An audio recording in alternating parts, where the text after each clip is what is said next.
on fait une petite publicité pour mon sponsor, donc un vendeur de maillots, plein de maillots, que ce soit des maillots plutôt rétro ou encore des maillots plus actuels, que ce soit des maillots du Barça, de la Juve et plein d'autres clubs ou encore de sélection. Je vous conseille d'acheter avec mon partenaire maillot, c'est pas très cher, il y a pas mal d'avantages, parfois pas mal de promotions très intéressantes, donc je vous renvoie toutes les informations dans la description. Si vous avez des questions concernant tous ces maillots, toutes ces productions, n'hésitez pas à venir me voir en message privé sur Instagram, je suis là pour vous répondre, il n'y a aucun souci. Si vous avez également des réclamations, sachez que moi je suis là à chaque fois pour vous répondre et pour vous donner une réponse le plus rapidement possible pour vous faire plaisir. Enfin bref, commençons cette vidéo. Salut à tous les amis, alors nouvelle vidéo, on va parler évidemment de l'actualité du Barça, tout ce qui s'est déroulé ces derniers jours, vous l'avez vu, il y a eu le résultat négatif face à Benfica avec le match nul 0-0, même si on a eu beaucoup de chance lors de la dernière action avec Seferovic qui heureusement ne marque pas. Sur l'action il faut quand même redonner quand même certaines choses positives, il faut les dire, pour Eric Garcia et Ter Stegen qui sont quand même décisifs, même si Seferovic rate complètement, je pense qu'ils ont quand même joué leur rôle pour déstabiliser l'attaquant benfiquiste. Alors, pour parler un peu plus généralement du Barça, alors évidemment le résultat était négatif contre Benfica, mais au niveau du jeu, on peut dire qu'on a quand même retrouvé quelques sensations, que ce soit au niveau du pressing, avec un Gavi assez impressionnant. J'avais vu sur les réseaux que Gavi avait fait 32 pressions sur les adversaires contre Benfica, alors que le deuxième c'est Busquets avec une vingtaine. Donc pour vous montrer que l'écart entre Gavi et les autres au niveau du pressing est énorme, c'est un joueur qui presse énormément, et en plus 15 ou 20 pour Busquets au niveau des pressions, c'est élevé, parce que Busquets il fait un énorme match également.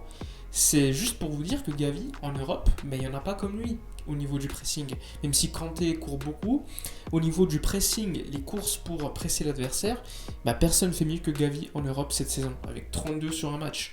Donc c'est également une facette importante. On a vu un Gavi avec un Nico Gonzalez également progresser, même si Nico aurait pu faire certaines choses mieux au niveau de la dernière passe. Un Memphis qui selon moi est le gros point noir sur ce match contre Benfica. Je pense que Memphis est fatigué. Donc il faudra réfléchir évidemment à trouver une solution à court terme pour faire reposer Memphis. Parce que Memphis, à mon avis, s'il est en forme, s'il est fit, etc., il n'y a pas de doute, il serait beaucoup mieux au niveau finition. On l'a vu à un moment donné, Frenkie fait une grosse course, la remise de Memphis gâche toute l'action. On l'a vu avec la grosse occasion en seconde mi-temps qu'il a, il l'a raté également. Je pense qu'il faut qu'il se repose. Qui pour faire qui pour remplacer Memphis en numéro 9? T'as pas beaucoup d'options aujourd'hui. Ansu Fati quand il reviendra, possiblement. Tu as également Braithwaite quand il va revenir. Braithwaite qui quand même a dit à la presse qu'il se sentait bien et qu'il pourrait revenir avant la fin de l'année, même si pour moi ça paraît très compliqué. On ne sait jamais, ça pourrait être une option pour faire reposer Memphis à court terme, mais sinon globalement le Barça devra de toute façon recruter, puisque Agüero pour l'instant c'est très incertain qu'il puisse continuer sa carrière, et on sait que Luc de Jong ne compte pas du tout pour Xavi. Ça parle évidemment de pas mal de joueurs sur le mercato, on a entendu Werner, on a entendu Ziyech, on a entendu Adeyemi, on a entendu Sterling, etc. La réalité aujourd'hui c'est que le Barça, pour pouvoir recruter en hiver, il faudra déjà vendre des joueurs. Donc à voir si ça sera possible.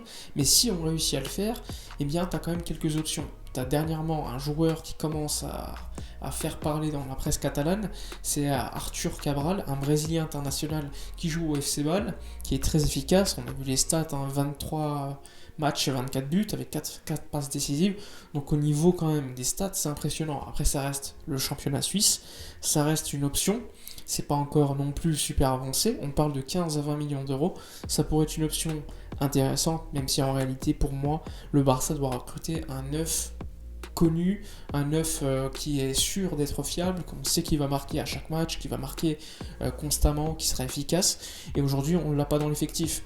Pas mal de gens parlaient d'Erling Haaland, parlaient de Vlahovic. Il y a d'autres noms qui circulent, mais au niveau financier, pour l'instant, c'est très compliqué. Mais s'il faut recruter un numéro 9, je pense qu'il faudrait plutôt recruter un joueur fiable.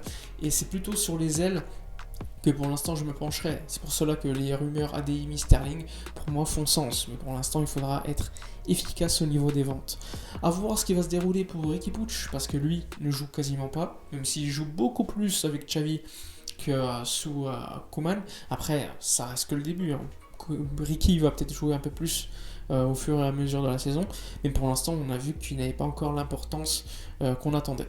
Après, quand tu vois le niveau de Gavi, de Nico, de Busquets, sous Xavi, tu peux te dire que c'est plutôt normal de voir Ricky encore sur le banc et pas utilisé. Après, tu vois Coutinho, qui non plus n'est pas rentré contre le Benfica. Moi, je pense que c'est clairement un signe pour dire à Coutinho, désolé, mais il faut partir. Umtiti, c'est pareil. Umtiti qui n'a pas encore eu de temps de jeu depuis le début de la saison.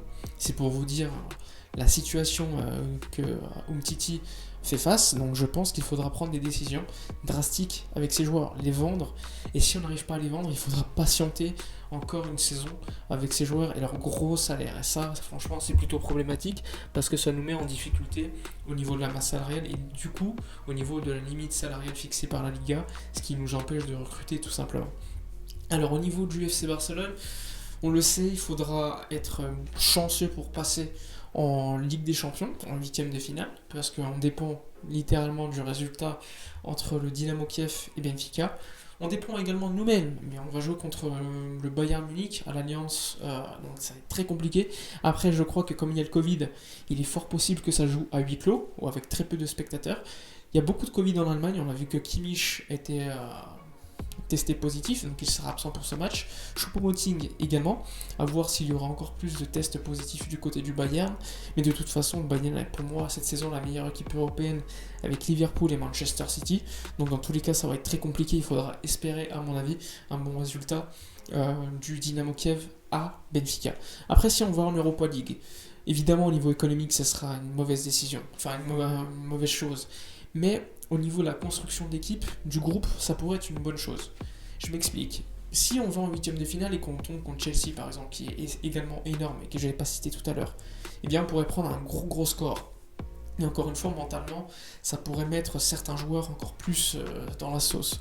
Donc je pense que jouer en Europa League pour construire un effectif avec ces jeunes, construire un groupe avec ces jeunes entourés de certains riscards comme Alves, Busquets, etc., en soi ça peut être intéressant. Mais il faut gagner, parce que si tu ne gagnes pas l'Europa League, eh bien tu te ridiculises encore. Après, évidemment, au niveau de l'image, c'est négatif, parce que tu joues l'Europa League, t'es le Barça. Mais au niveau de la construction d'une équipe, de Xavi, qui aura moins de pression de jouer en Europa League qu'en Ligue des Champions, 8ème de finale contre une grosse équipe, bien pour moi ce serait positif, même si évidemment tu serais énormément déçu, que ce soit économiquement et même sportivement. Mais après, moi, je me suis fait une raison cette saison, ça va être très compliqué, c'est une saison de transition, je sais que c'est une saison qui doit servir pour construire un groupe et non pas pour performer. Je sais qu'à court terme, on ne réussira pas parce que l'effectif n'est pas assez fourni en qualité. Même s'il y a des bons joueurs au milieu de terrain, ça reste quand même des jeunes.